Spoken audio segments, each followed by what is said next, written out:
Stocks are moving lower here, close to session lows in early trade as November gets a little uglier for the bulls. We are on pace for the worst November since 2008.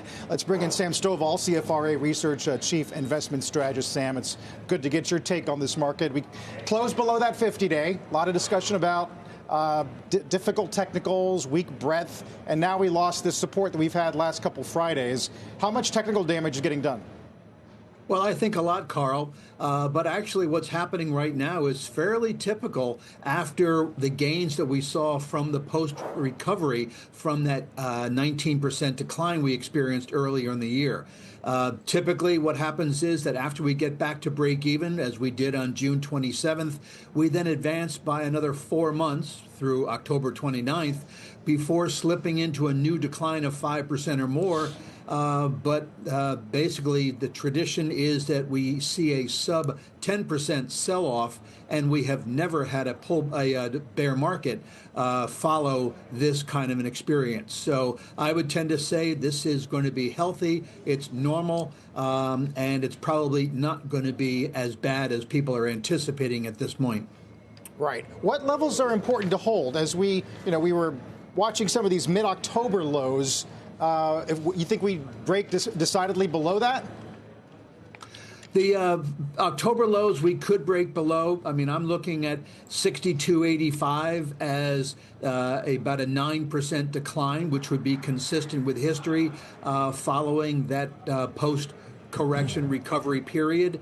So my feeling is that take a look at the breadth. Right now, only 27% of the S&P 1500 sub-industries are above their 50 and 200-day moving averages.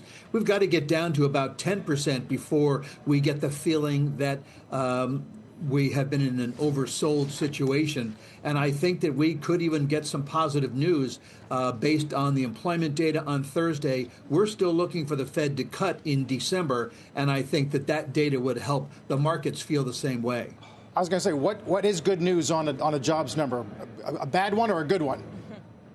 I would think a weak one that's not too close to a recession. Bull markets don't die of old age, they die of fright, and what they're most afraid of is recession. So if we end up with weak job gains, then I would tend to say that the Fed feels that it still has time to do something about it. I don't know if you heard at the top of the hour, we were talking about this brand new deal, this three-way Microsoft, NVIDIA, Anthropic deal where the two big ones will invest in Anthropic, where Anthropic will commit to $30 billion in business, and Microsoft. Deals like this, fundamentally, as an investor, does it feed the bubble concerns, or does it show that there's growing demand and it's worth the high valuations? Well, in a sense, it is showing that companies are focusing on other firms that have expertise in a particular area. It's almost like international trade on a domestic level. But certainly the concern about valuations are still present. The S&P technology sector was trading at a 73% premium to its 20-year average forward PE back on October 29th. It's fallen to a 58% premium.